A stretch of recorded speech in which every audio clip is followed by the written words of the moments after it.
जवाब देना पड़ेगा। मैं जिस विषय पर बात करने जा रहे हैं वो है हाथरस में हुआ हाथरस कांड, जिसमें सूरजपाल बाबा के सत्संग में मची भगदड़ में 123 मौतें हो गई। ये आंकड़ा कभी 122 तो कभी 123 और कभी 121 का है। सूरजपाल बाबा फरार है, पुलिस उसके सेवादारों को अरेस्ट कर रही है। 15 दिन पहले से तय था कि सिकंदरा राव के फुलरई गांव में सूरजपाल बाबा का सत्संग होना है। आसपास के लोग बताते हैं कि मध्य प्रदेश, राजस्थान और दूसरे राज्यों से करीबन 500 बसें पहुंची। लोग टेंट लगाकर या फिर बसों के नीचे सो रहे थे, लेकिन प्रशासन इसे अनदेखा करता रहा। सत्संग कराने वाली कमेटी को प्रशासन ने 80,000 लोगों की परमिशन दी थी, लेकिन यहां पर लोकल इंटेलिजेंस यूनिट यानी कि LIU ने जिला प्रशासन को अलर्ट किया था कि सत्संग में अनुमान से ज्यादा भीड़ पहुंच सकती है, पर प्रशासन ने इस रिपोर्ट पर ध्यान ही नहीं दिया। 2 जुलाई को सत्संग में करीब 2.5 लाख लोग पहुंच गए। हाथरस में भोले बाबा के सत्संग में भगदड़ मची और इस मामले में अब SIT की रिपोर्ट भी आ चुकी है। यूपी के DGP प्रशांत कुमार और मुख्य सचिव मनोज कुमार सिंह ने CM योगी आदित्यनाथ से मिलकर SIT की रिपोर्ट सौंप दी है। इस विस्तृत रिपोर्ट में DM और SP समेत करीबन 130 लोगों के बयान दर्ज हुए। SIT की टीम ने पूरे हादसे की वजह और इतनी भीड़ को लेकर प्रशासनिक अधिकारियों से लेकर आयोजन से जुड़े लोगों और सेवादारों से भी बातचीत की और तमाम जानकारियां जुटाई हैं।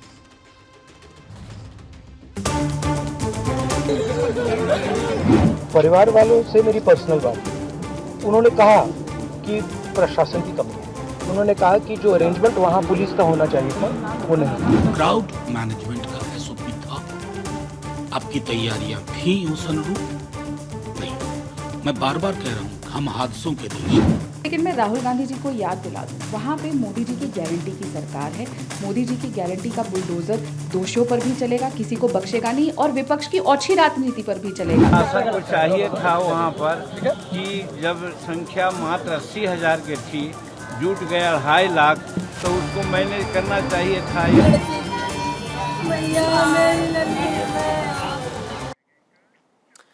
लोगों की ये चीख पुकार, रोते बिलखते लोग, उनके आंसू हैं कि थमने का नाम नहीं ले रहे, क्योंकि जिन्होंने अपनों को खोया है, ये जिंदगी भर का ऐसा गम उनको मिला है जो कभी उनका दूर होने वाला गम नहीं, मतलब उनका ये गम कभी दूर नहीं होने वाला।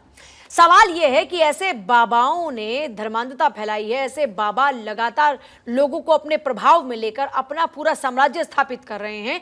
ऐसे हादसों के बाद फरार हो जाते हैं, लेकिन ये बाबा है कहाँ, इस बारे में अभी तक किसी को नहीं पता। बाबा फरार है। बाबा के पास में 5,000 पिंक वर्दी के लोग, 100 से ज्यादा ब्लैक कमांडो जो बाबा के लिए जान देने को तैयार रहते हैं। बाबा की वो पूरी सेना कहां गई थी जब लोग मर रहे थे? बाबा की वो सेना कहां थी जब बाबा के पैरों की धूल पाने के लिए रोका गया, भगदड़ मची और उसके बाद लोगों की जानें गई और वहां से उनकी यह सेना सबूत मिटाने में लगी थी बजाय लोगों का साथ देने के। अब जरा समझिए कि जिन बाबाओं के पैर की धूल लेने के लिए लोग इतना दौड़े जा रहे थे कि अपनी जान तक की परवाह नहीं की, उन बाबा ने इन लोगों की कितनी परवाह की?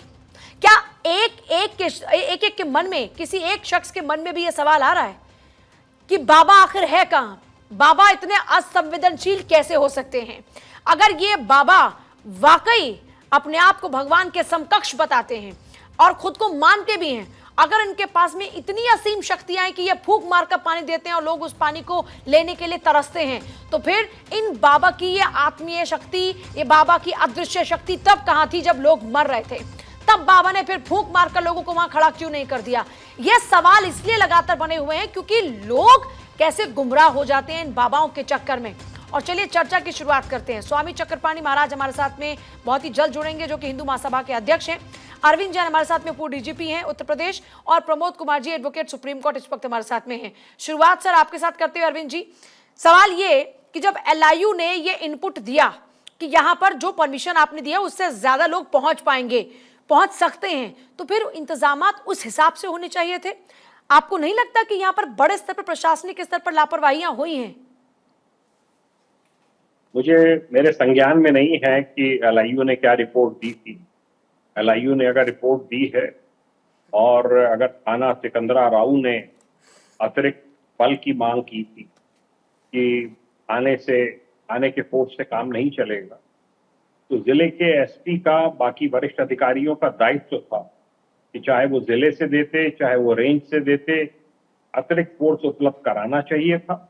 और वहां पर जो सेवादार पुलिस के कार्यों में हस्तक्षेप कर रहे थे, उनको वहां पर लॉ एंड ऑर्डर ड्यूटी नहीं करने दे रहे थे, उनको तायद करनी चाहिए थी और इसमें वरिष्ठ अधिकारियों की भूमिका आती है। वरिष्ठ अधिकारी वहां रहते, उनको टाइट करते कि आप इसमें बीच में कोई हस्तक्षेप नहीं करेंगे, और एंट्री एग्जिट ये सब देखा जाना चाहिए था। एक था वहां पे एंट्री एग्जिट, गाड़ियों की पार्किंग कहाँ होनी है, क्या होना है, ये सब व्यवस्थाएं जो है, ये सब व्यवस्थाएं होनी चाहिए थी, और इसके लिए बाबा जवाबदेह हैं। जिला प्रशासन और पुलिस प्रशासन भी इसके लिए जवाबदेह। और अगर फोर्स की मांग की गई थी, ये सूचना दी गई थी कि वहां कई लाख लोग जुट सकते हैं, तो वहां पर फोर्स अतिरिक्त मुहैया कराना चाहिए था, और बाबा को भी सर सिस्टम क्या कहता है, की- क्योंकि आपने तो खुद यूपी डीजीपी के तौर पर कमान संभाली है, अगर 2.5 लाख लोग कहीं पर पहुंचते हैं तो इतनी तादाद पर कितने पुलिस कर्मचारी होने चाहिए, जिला प्रशासन की क्या तैयारियां होनी चाहिए? देखिए, जो इंटरनल अरेंजमेंट होते हैं वो ये बाबा लोग अपनी सिक्योरिटी लगा कर करते हैं। उस सिक्योरिटी की ब्रीफिंग पुलिस को करनी चाहिए थी, और उनको बताना चाहिए था, जो भी सेवादार लगे थे इनके वहां पे 100, 150, 200, कि किस तरीके से लोग बैठेंगे, किस तरीके से वहां से एग्जिट होगा। और ये जो बाबा की गाड़ी बीच में लाई गई भीड़ के अंदर से, धक्का देते हुए लोगों को हटाते हुए, ये कतई अलाउ नहीं किया जाना चाहिए था। अगर प्रॉपर वहां पुलिस अरेंजमेंट रहते, क्योंकि क्राउड कंट्रोल का नियम है कि उसमें इस तरीके से कोई भी गाड़ी कुंभ मेले के दौरान या कोई भी स्नान के दौरान या बड़े फंक्शंस में अलाउ नहीं की जाती है। इनको जाना भी था तो ये पैदल जाते, दूर जाकर गाड़ी में बैठते, और ये धक्का मुक्की नहीं होनी चाहिए। ये सब इनके जो सेवादार हैं, ये मनबढ़ किस्म के लोग हैं, मुझे बताया गया है। इनकी जो सिक्योरिटी है वो बहुत मनबढ़ किस्म की है, और इसके ऊपर कड़ा अंकुश लगाया जाना तो ये नितांत सिस्टम आवश्यक से ऊपर हो गए, मतलब ऐसे बाबा सिस्टम से ऊपर हो गए, मानवता से ऊपर हो गए, ये खुद को भगवान समझने लगे हैं चक्रपाणी महाराज जी, जिनके कारण से लोगों की जान गई, और ये तो इंसान के तौर पर भूमिका निभाते नजर नहीं आए। आप खुद, क्योंकि हिंदू महासभा के अध्यक्ष है, आप ही बताइए ईमानदारी से, आप किसी सभा के अंदर है, वहां भगदड़ मच जाए तो आप वहां से खुद भागेंगे, या फिर आपके पास जो लोग हैं और खुद आप लोगों की मदद करेंगे? नहीं, बिल्कुल ये बात पूजा जी आपकी सही है। लेकिन जो पेपर के माध्यम से हमने सुना, ये बताया जा रहा है कि जी वो पहले निकल चुके थे, उसके बाद भगदड़ हुआ, उसके बाद जो भी, लेकिन फिर भी उसके बाद जो उनकी मोबाइल स्विच ऑफ चली गई, ये बड़ा दुर्भाग्यपूर्ण है। कोई भी आप भक्त जो आते हैं, बड़े आशा और विश्वास से आते हैं किसी के पास, तो यह जिम्मेदारी बनती है कि जैसे ही सूचना मिले उनको किसी भी तरीके से उनकी व्यवस्था करनी चाहिए थी। उनके जो लोग घायल हैं, चाहे जो बेचारे हताहत हो गए थे, उनके लिए पूरी अपने आकर के वहां पे करने चाहिए। लेकिन जिस तरीके से स्विच ऑफ कर लिया, जो सुनने में आ रहा है, बड़ा दुर्भाग्यपूर्ण है। कोई धर्म गुरु को ऐसे नहीं करना चाहिए, इस तरह से करना ठीक बात नहीं है। लेकिन एक बात और पूजा जी जरूरी है इस बात को वो करना, कि आखिर जो है उसमें एक बयान आ रहा है एक महिला का कि 2.5 घंटे बाद भी वहां मेरे कोई सुनने वाला नहीं था, मेरे परिजनों के शव बिखरे पड़े थे।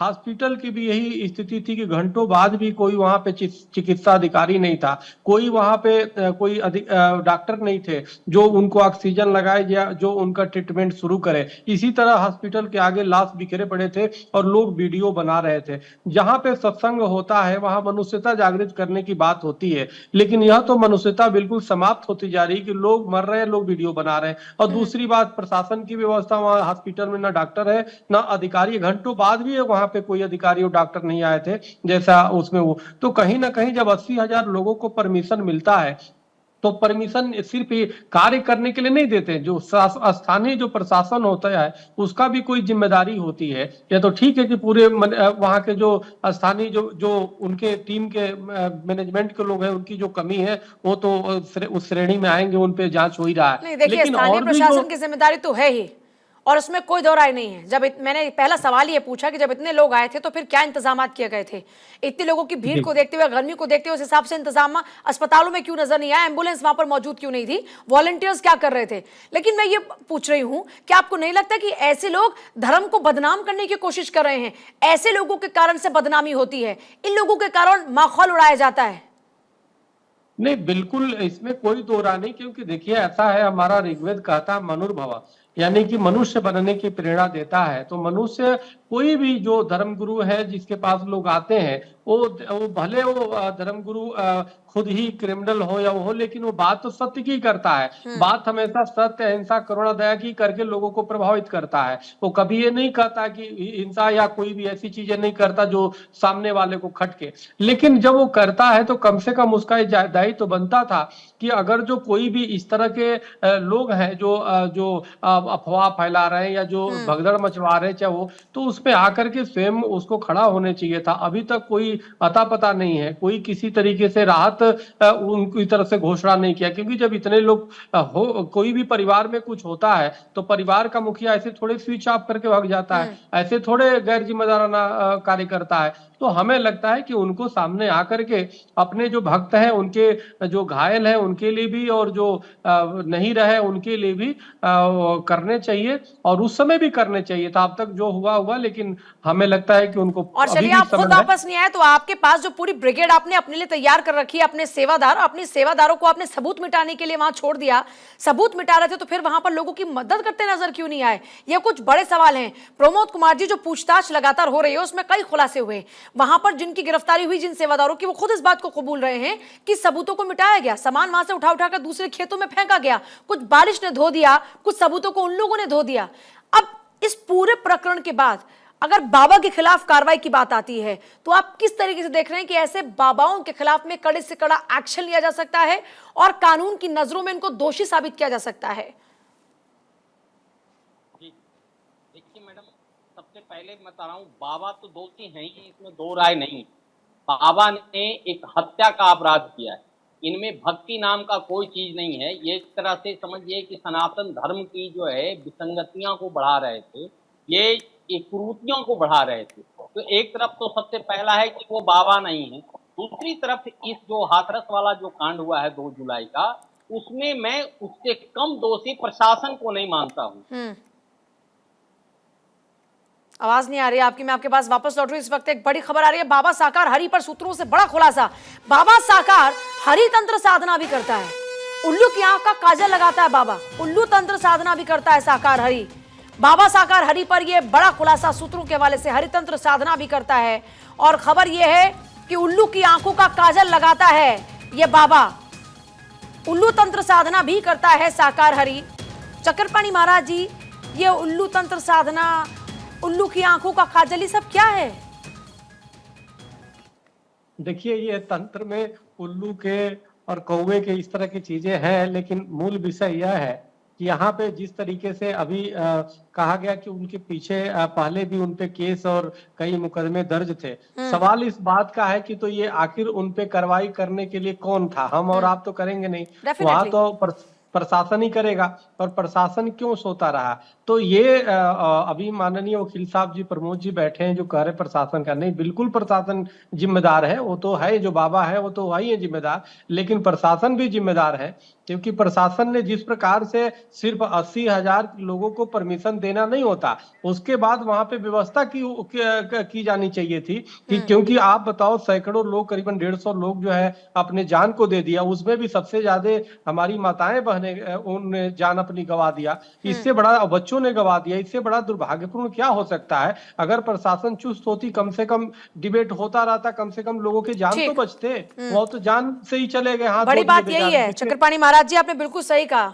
मैं प्रमोद जी आपके पास वापस लौटू, लेकिन अरविंद जी, इसका पिछला ट्रैक रिकॉर्ड खराब, और अब ये कभी उल्लू तंत्र साधना और फिर लोगों की मौत के लिए इसको जिम्मेदार माना जाना, इतने आरोप इसके ऊपर हो गए, लेकिन ये अब भी फरार है।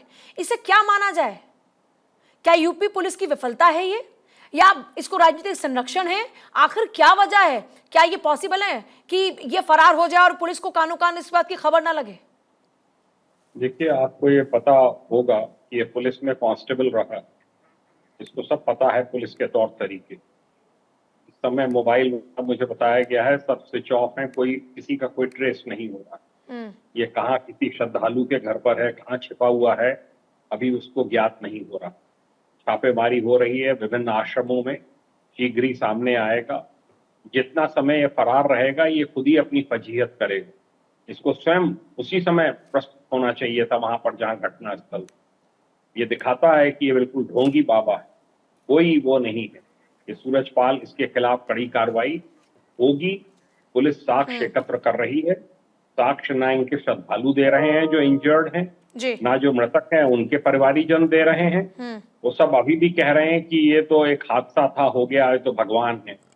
तो जब ऐसे व्यक्ति को, जो कि इतना प्रभावशाली हो, एक वकीलों की फौज खड़ी करेगा जब कोर्ट में प्रस्तुत किया जाएगा, तो एसआईटी इसके खिलाफ साक्ष्य एकत्र कर रही है और ये साक्ष्य एकत्र करके केस डायरीज के साथ पेश किया जाएगा। मुझे ऐसा पूरा विश्वास है। इसके खिलाफ कार्रवाई होनी चाहिए और इस प्रकार के अंधविश्वास पे जो लोग कार्य करते हैं, महाराष्ट्र की तर्ज पर उत्तर प्रदेश अंधश्रद्धा में कानून भी का जिक्र आप कर रहे हैं। एक्ट आना चाहिए। ठीक, प्रमोद जी, ऐसे बाबाओं पर एक्ट आना चाहिए, लेकिन इसके खिलाफ अभी क्योंकि वन्य जीव का मामला भी हो गया, प्लस इसके पहले फ्रॉडगिरी बहुत सारी है, इस तरीके से कितना लंबा नप सकता है ये सो कॉल्ड बाबा? मैडम, ये जो है, पहले तो ये बाबा है नहीं, इसलिए मैंने ये सो जो है कॉल्ड लगाया। ढोंगी है कि ये ढोंगी है और ये हत्यारा है। ये मास लेवल में लोगों का हत्या किया है, निर्दोष महिलाओं का हत्यारा है, निर्दोष बच्चियों का हत्यारा है। तो इस पे मैं कहूंगा कि इस पर कठोर कदम होनी चाहिए, प्लस जो प्रशासन में भी जो हैं उन पे भी कठोर कदम होनी चाहिए, क्योंकि मैनेजमेंट भी होता क्या है कि ऐसे बाबाओं का जो मैनेजमेंट